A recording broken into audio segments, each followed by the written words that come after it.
Hey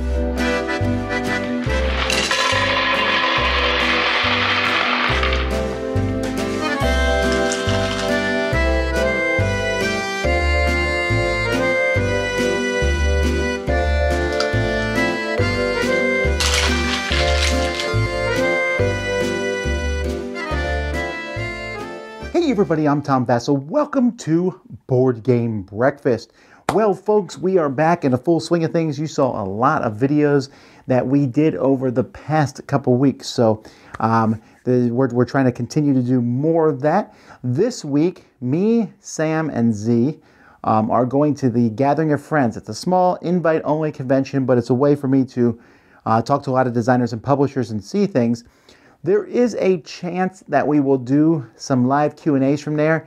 I cannot promise it. It all depends on who's there and what's possible. Derek's going to be doing a live Q&A this week, so you can see some maybe behind the scenes, ask him some questions about that. There's going to be hopefully other things, but most importantly, if you are in Toronto, Canada, we're taking a trip up to Toronto to see a Blue Jays game because, of course, best baseball team. But we're also going to be at Snakes and Lattes. We'll be there on the 14th, and we'll be there. We'll get there around 1 and be there until around 5:30. So if you want to swing in at that point in time, there's a chance you'll play a game with one of us or just hang out with us or talk to us or anything. So we'd love to see our Canadian friends there. All right. Well, it's time to get to the news. Here we go. Board Game Breakfast starting now.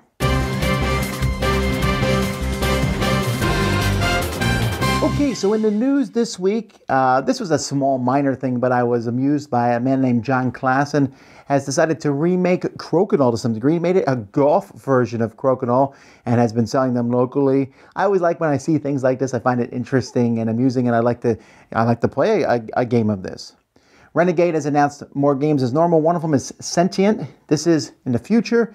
You are corporations designing the best sentient robot that will get people to invest in your corporation. I'm not sure if it's an economic game or not. The cover certainly makes it look like they have been watching a Ghost in the Shell. Asmodee Games has announced a standalone expansion coming in Q3, One Deck Dungeon, Forest of Shadows.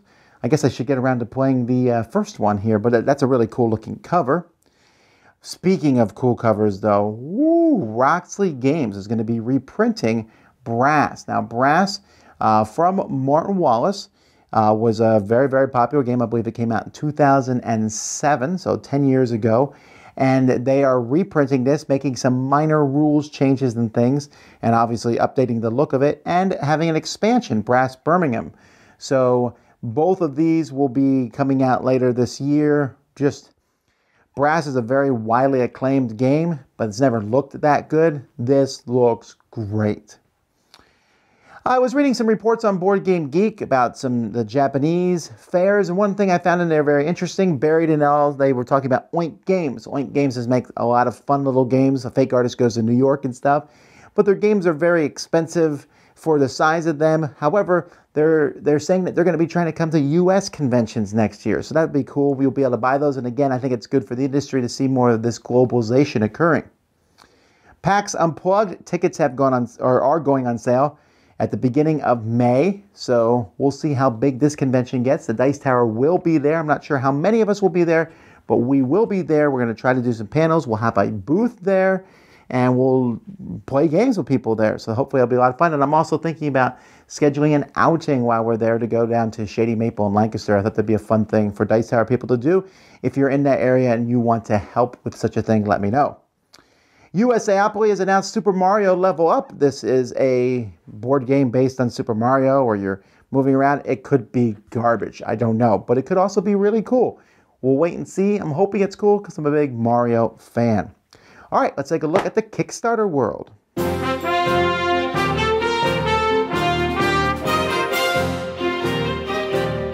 Happy breakfast, everybody. Let's take a look at what crowdfunding deals we can find for gamers today. Kicking it off, we have Bargain Quest. This is a light-hearted fantasy-themed game in which you play competing shop owners in a town being attacked by monsters. You want to help the heroes save the town, but make the most money while you're at it. Bargain Quest is a drafting and hand management game. You'll draft items and then must choose some to put in your display. The display will attract the different types of heroes that you want, but those items can't be sold, so finding the right balance is key. Each hero is attracted to different things, and if the hero you equip wounds the monster and survives, you get points. But as long as that monster survives, it could also damage your shop and steal your money. Bargain Quest has an impressive design pedigree because it's from Jonathan Ying, who also designed Imperial Assault, and the artist is his sister, who just happens to be an artist for Disney. You can get a copy of base Bargain Quest for $30 plus shipping, or the deluxe edition for $60 plus shipping.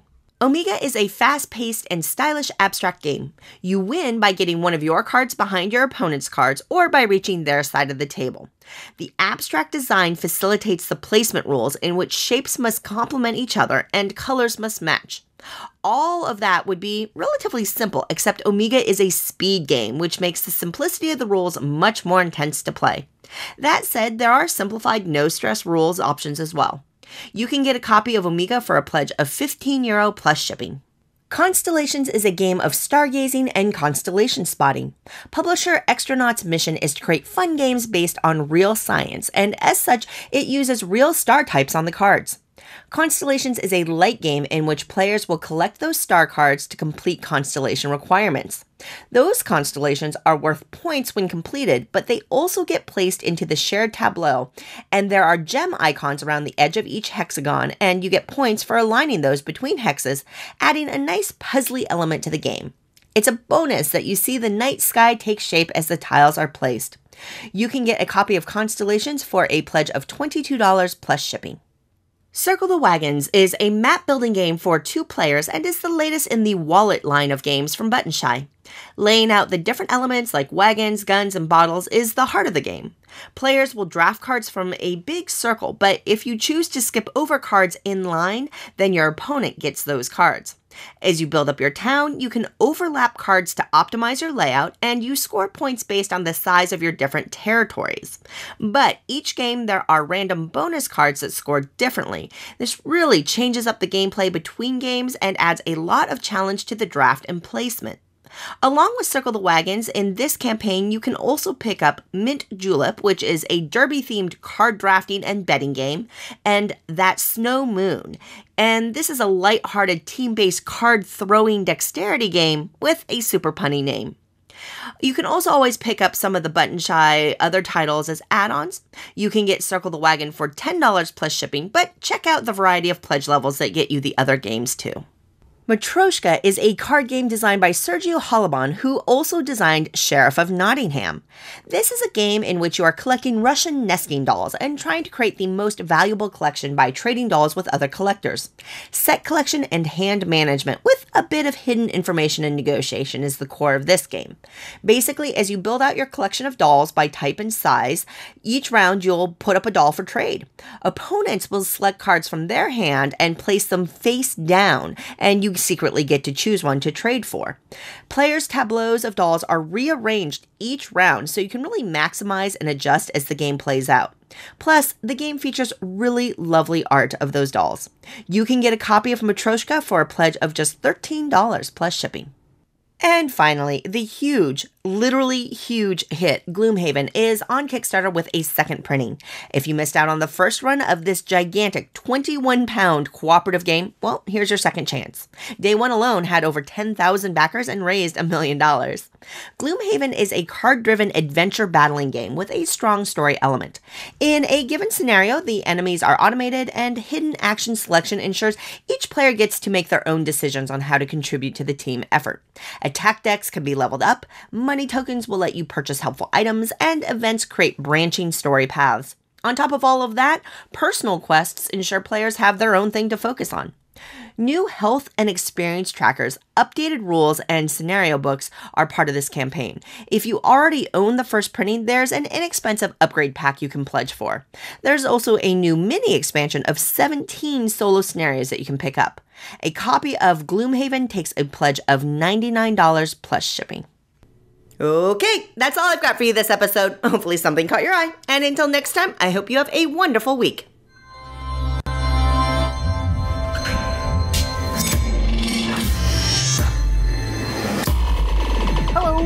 Chaz Marler from Pair of Dice Paradise here, and as you may recall, last time I was pondering whether or not there was fan art based on board games. Well, to answer my question, yes, you, the viewers, responded with an emphatic... Yeah, there's a bit of it. Starting with several games that seemed to inspire a lot of different artists, resulting in entire collections of fan art by various artists for games like the family role-playing adventure Mice and Mystics and the epic superhero card game Sentinels of the Multiverse. Both of these games just resulted in a library of different fan art. But the art wasn't limited to just games with minis and cards, as demonstrated by this piece inspired by the board game Takenoko, created by Bethany Schwarzkopf and auctioned off for charity as part of the 2014 Jack Vassell Memorial Fund auction. Now, the board game fan art I discovered also came in a variety of different mediums. Some of my favorites included several Carcassonne-inspired cross-stitches by Hello Haddle on Etsy.com, and an absolutely scrumptious portfolio of board game themed cakes and pastries that will tempt both your eyeballs and your taste buds by Sugar High Score over on Twitter. And sure, while Sugar High Score was the only artist I found who was creating edible artwork, there's still a number of talented photographers pointing their lenses towards piles of pieces. Photographer Scott King often incorporates board games into his pictures, and also publishes a board game-themed calendar each year that features his images. The Board Games as Art Twitter account also has a wonderful eye for interesting compositions, populating their feed with extraordinary images. And not to be outdone, the Twitter user Uplift Andrew from ISlayedTheDragon.com somehow manages to capture the most psychedelic board game imagery that I've ever seen. And also, creating not only admirable art, but also usable crafts, is Jesse the Artsy Robot, who even hosts a regular segment on the Dice Tower's Board Game Blender show, which features a variety of the board game crafts and creative ideas that she creates. So, with all of that stuff, I don't know if it all technically qualifies as fan art, but all of it is certainly art that can be appreciated. And I didn't even mention the remaining genre of board game art that's still on my list, which I haven't even discussed yet. Is it the fascinating underworld of Ticket to Ride henna tattoos? Well, join me next time to find out what it is, because it isn't that.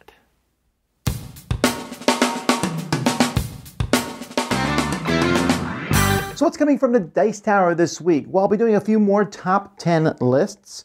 You're going to see the small games from Fantasy Flight. I'll be taking because I want to separate those from the big box ones. I'll also be talking about the top 10 games from Parker Brothers and from Mattel. But there's also piles of reviews that we're going to be doing. Me, Sam, and Z have many reviews coming out this week. And probably the biggest one for me is I'm going to be doing a full review, or at least full thoughts, I guess would be the best way to say this, on Gloomhaven. There's a lot of things I want to talk about with this game. Very excited about it. We have a top 10 list coming from us. Top 10 good games, bad themes, or essentially games that we really like, despite the fact that we're not really keen on the theme of those games. So all that's coming out this week. Also, tomorrow, Tuesday, episode 501 is coming from the Dice Tower. Many of you have never listened to our audio podcast. I encourage you to give it a listen. This is a new format where we're going to have a rotating third co-host on the show with us. So the first one will be tomorrow, episode 501. You can find all this, of course, at dicetower.com.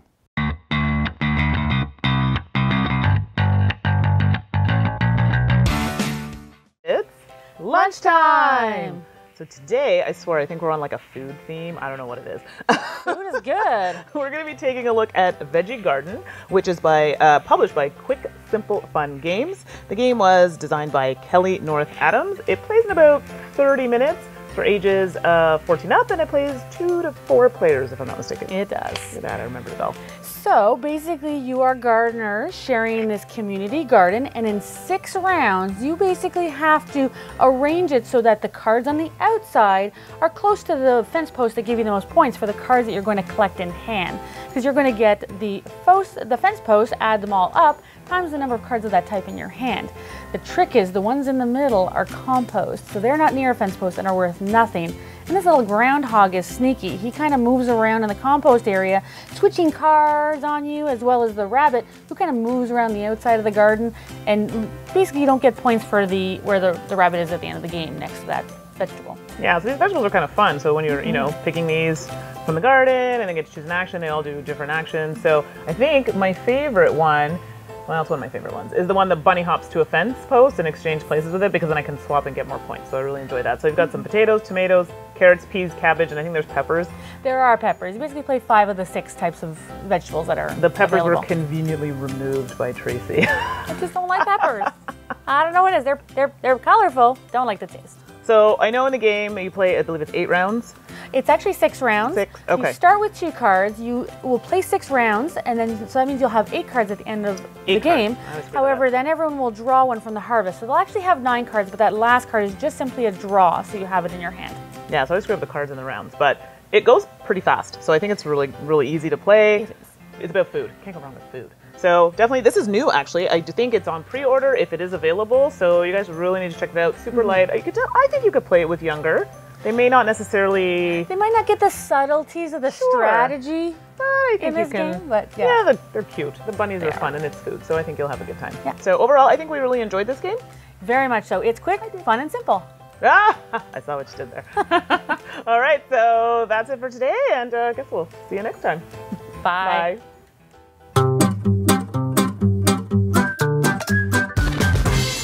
One of the phrases I learned as a kid was don't judge a book by its cover. And it's the same thing you could say, don't judge a game by its cover, going by the outside and looking at it. And we all say that, but no one really follows it. Should reviewers follow it? I was reading a thread on Reddit, which of course is not always the best thing to do, but someone was they were talking about Seafall. And someone said, hey, the Dice Tower guys gave that way more chances than it deserved. If it had been any other designer, they would not have given the game that many chances. Yeah, that's true. And I thought about that. That's true, right? Rob Daviau, we really respect his games. We really liked his games in the past. Is it fair to judge game by these external things? When a game comes in, there are different ways that I judge a game. One is by the box, right? I look at the box. Some boxes look boring. Some boxes look amazing. Whether that has to do with the game inside or not, but some boxes come in, you're like, ooh, this game looks really great. I remember we were talking about this with Grimslingers. Grimslingers, which is a game I did not really enjoy, but the box was just, wow, that box looks fantastic. And that is something that will attract me to predispose me to liking it, and or at least wanting to play it. So I'm gonna use that phraseology here, wanting to play it. So box is one.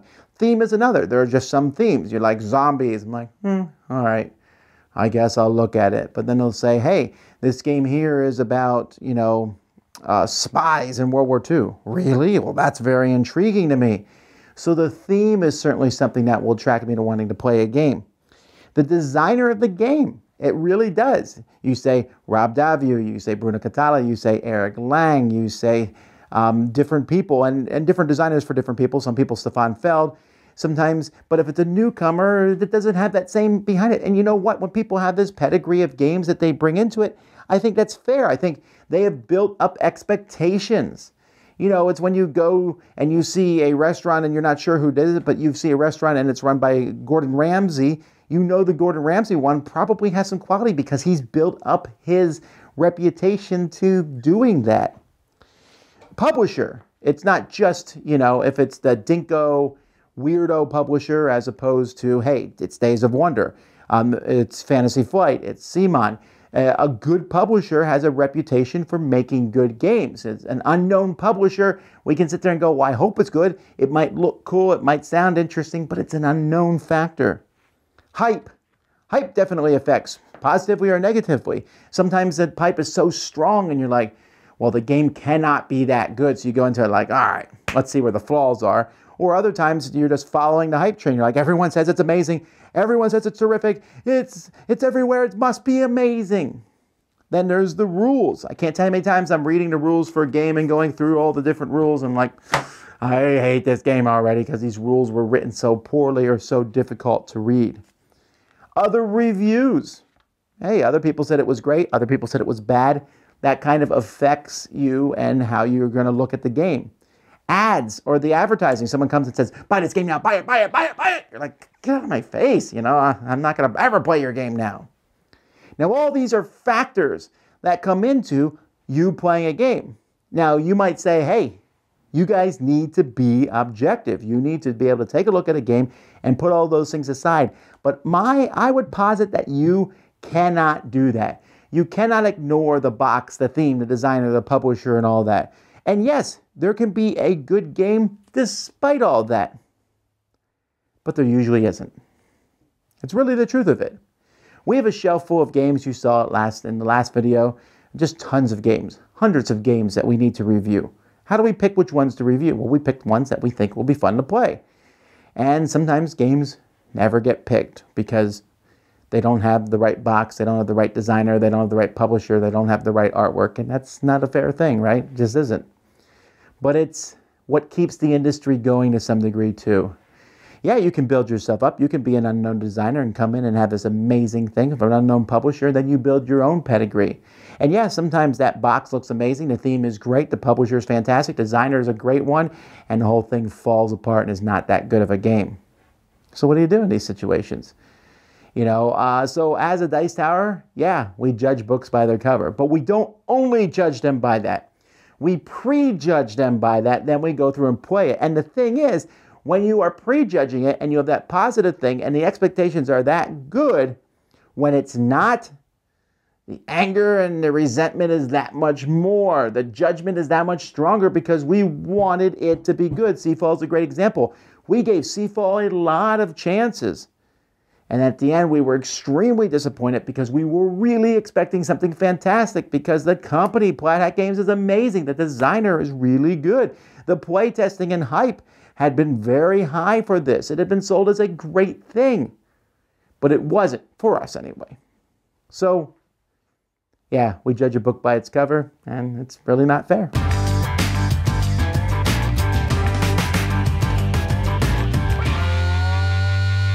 Hi, I'm Mike DeLisio from Solomode Games. You know, if you're anything like me, one of the things you really appreciate about this hobby is the chance to interact with friends and family, make some great memories along the way. However, there are times when people are either unwilling or unable to play a game with you, and it's during those times that I really appreciate having the opportunity to play a game solo. Solomode Games is all about creating board game content with a focus on that solo mode. The game I want to talk briefly about today is a game that, quite honestly, is not at its best in the solitaire version, but I really appreciate the opportunity to play it that way because it's a great way to learn the basic mechanics. The game I'm talking about is Vast. Vast is a highly asymmetrical game from 1 to 5 players where you can take on 5 distinctly different roles. You could be the knight, the goblin, you could be the dragon, the thief, or even the cave itself. And because it's so asymmetrical, it's a very difficult game to learn and teach. And that's where the solo mode comes in. It's a great way to learn the basic mechanics of the game and learn the different interactions between those characters. And then once you've done that, you feel comfortable with the basic mechanics of each character, you could take that knowledge to the multiplayer experience, and I think you'll have a more rich experience with it. So, although it's not at its best as a purely solitaire experience, I really appreciate having the opportunity to learn the basic mechanics of the game in this way. Thank you so much for your time, and have a great day.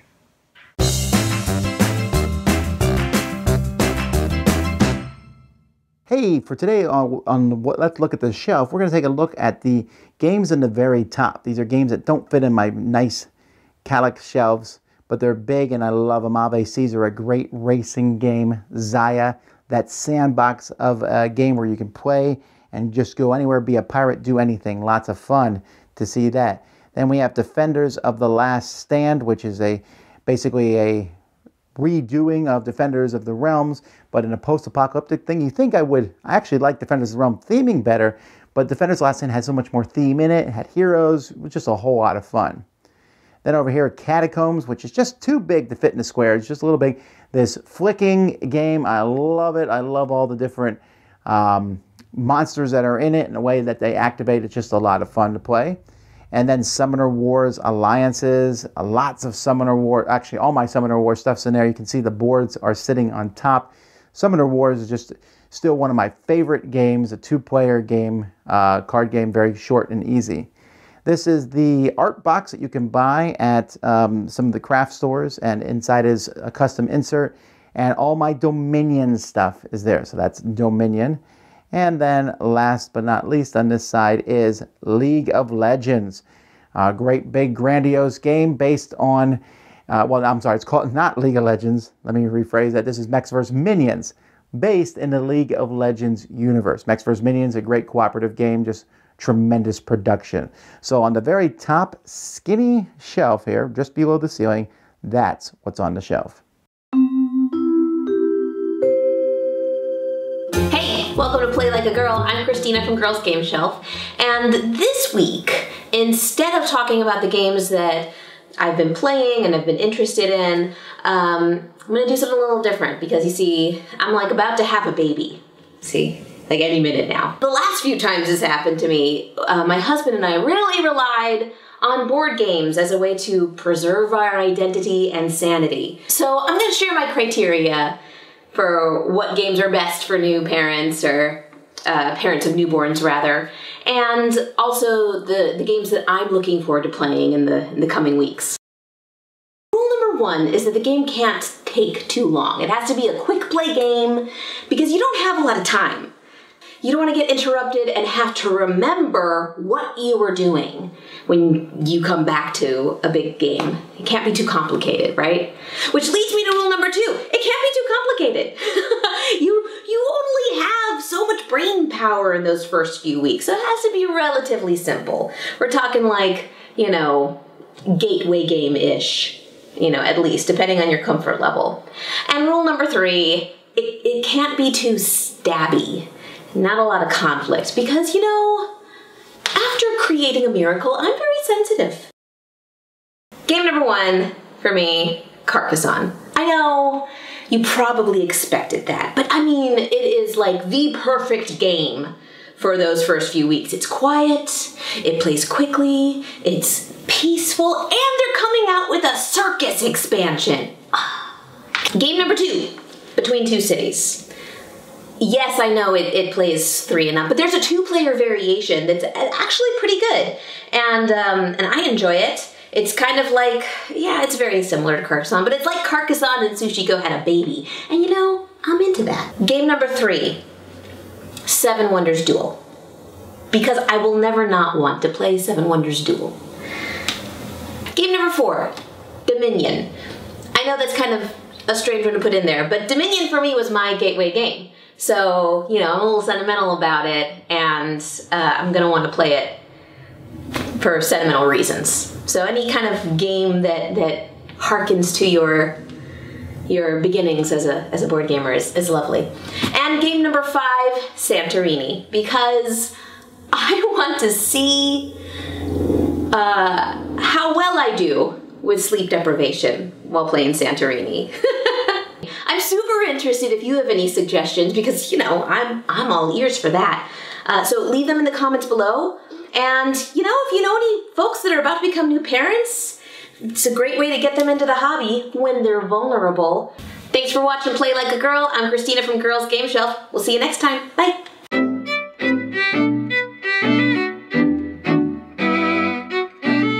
Hello, my name's Dan, and this is Cora. And we're here today to talk to you about board games for children around 5 and under. And today we're going to talk about this game. What is it, Cora? Ladybird's Costume Party. Yeah, or Ladybug's Costume Party, if you're an American. Did you know Americans call ladybirds ladybugs? What's all that about? Ladybug's Costume Party is a cooperative game where the players are helping a group of fashion-conscious ladybirds get ready for a swanky picnic. The game's got 8 lovely wooden ladybirds with coloured pegs inside them instead of spots. The players win the game by trading these pegs between the ladybirds until each one has a set of 5 different coloured pegs. However, as we all know, ladybirds are a pretty snooty bunch, and not all of them get on with each other very well, and so will refuse to trade with those that they consider beneath them. You find out which ladybird you'll be using by spinning a spinner. Each ladybird has a magnet in its nose, 4 with one polarity and 4 with the other. If your ladybird's attracted to its trading partner and kisses them, then you can trade a peg. However, if they're repelled away from each other, then they can't trade and play passes on to the next player. So Cora, what do you think about Ladybird's costume party? It's good. Why do you like it? Because like all the colours, how they go together, how they made the like magnets. Yeah. Like circles. Magnets are always cool. So we give Ladybird's costume party 2 Ladybird thumbs up. I was going to say, I don't know how to do a Ladybird's thumbs up. Is that how you do it? Well, you can just use that as writing. Oh yeah, okay, yeah. 2 Ladybird's thumbs up.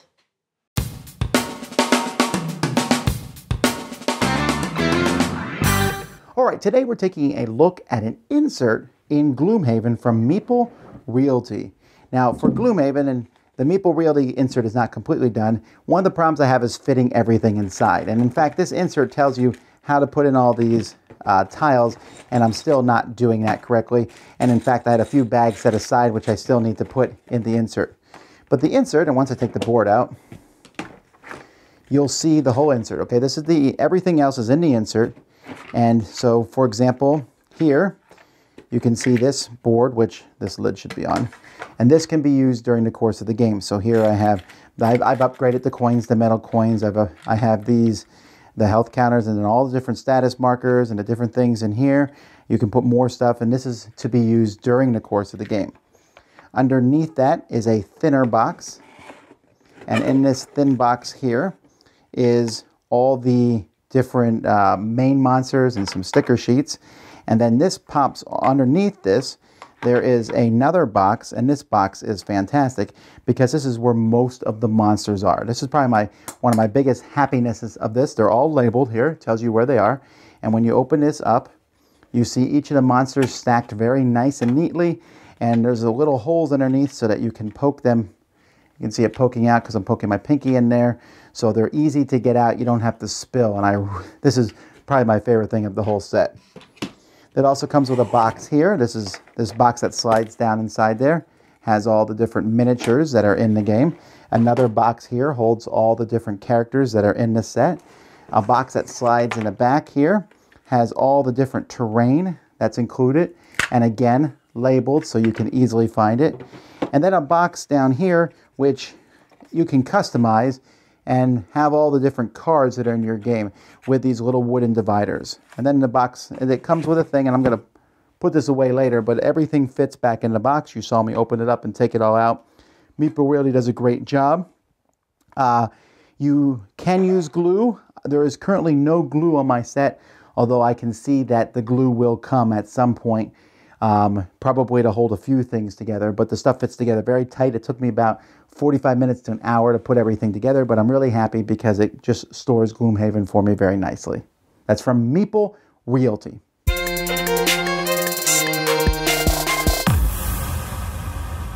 Hi everyone. The demand for airports is continually growing. People want to discover the world, and it's getting cheaper as well. So a lot of airports are thinking about expanding. But expanding costs not only time and money, but also we need to find a way to reduce our environmental footprint. Well, a Dutch guy invented a concept that can generate a breakthrough in sustainable airport capacity by avoiding the physical constraints of conventional runways. It is called the Endless Runway Project. On a circular runway, aircrafts can take off and land at different points on the circle, making sure they never have crosswind, avoiding landings like this. This week I am playing a game that uses a circular system you might know from old Mancala games. This week I am playing Trajan. Trajan is a tactical game where you try to outmaneuver your opponents on the different parts of the game board. But it all starts with the Mancala-like action board. When it is your turn, you choose one of the 6 bowls and pick up all the action markers that are in them. Then you allocate these markers one by one in a clockwise order in the bowls. You get to take the action that is connected to the last bowl you drop a marker in.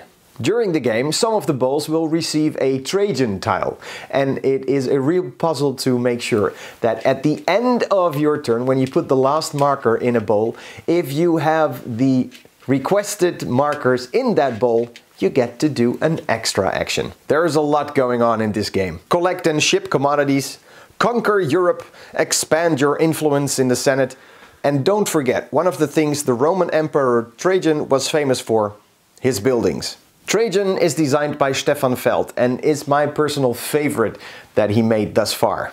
Like I said, there's a lot going on, but to me it all makes sense. It is a joy to work the action rondel and gives a great feeling of accomplishment if you make it work. Please check this one out. Trajan. Thanks for watching. See you next week.